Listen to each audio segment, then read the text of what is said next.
కూర వేసుకొని మన దగ్గర డబ్బు ఉంటే అండి బెల్లం చుట్టూ ఈగలు ముసిరినట్టుగా ముసురుతారండి.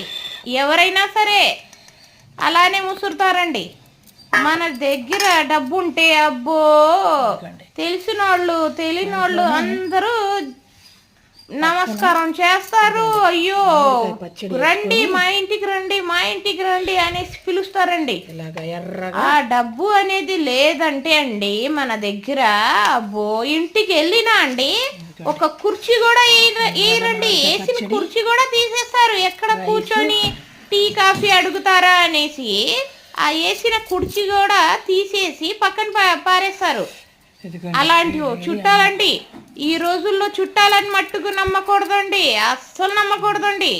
చుట్టాలు రాబందుల లాంటి వాళ్ళండి. రాబందులు ఉంటారు కదండి, అలాంటి వాళ్ళండి చుట్టాలు అనేవాళ్ళు.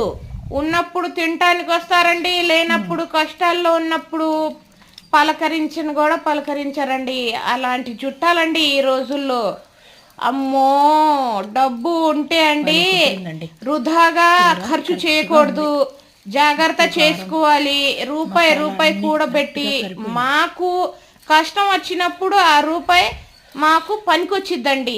అంతేగాని ఉన్నప్పుడు జల్సాగా చేసి అయిన వాళ్ళకి లేని వాళ్ళకి అందరికీ పెట్టి ఆ డబ్బు లేనప్పుడు ఎవ్వరు మాకు విలువ అనేది ఇవ్వరండి. అస్సలు విలువ అనేది ఇవ్వరు. ఇంటికి పిలవరు, ఒక గిలాస్ నీళ్లు కూడా ఇవ్వరండి. అబ్బో అలాంటి వాళ్ళు ఉన్నారండి.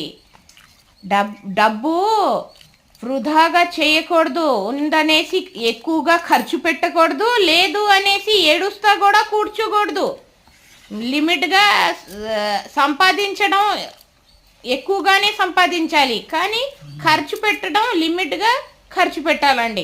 ఎవరైనా సరే అండి ఈ రోజుల్లో డబ్బు లేనిదే ఏ పని అవ్వదండి. అలా అనేసి డబ్బుకే ఇంపార్టెంట్ ఇవ్వకూడదండి. కానీ మాకంటూ మాకు డబ్బు లేనప్పుడు కూడా ఎవరైతే సాయం చేశారో వాళ్ళని మట్టుకు ఎప్పుడూ మర్చిపోకూడదండి, వాళ్ళతోనే ఉండాలి. అలాంటి వాళ్ళే నిజమైన చుట్టాలు, అలాంటి వాళ్ళే నిజమైన స్నేహితులండి. కష్టాల్లో ఉన్నప్పుడు ఆదుకున్న వాళ్ళే నిజమైన స్నేహితులు. అది ఎందుకంటే అలాంటి వాళ్ళకి పెట్టండి. మాకు కష్టాల్లో ఉన్నప్పుడు ఎవరైతే సాయం చేశారో వాళ్ళకి మేము సాయం చేయాలండి. అది ఎప్పటికైనా సరే వాళ్ళకి సాయం చేయాలి. అదేనండి.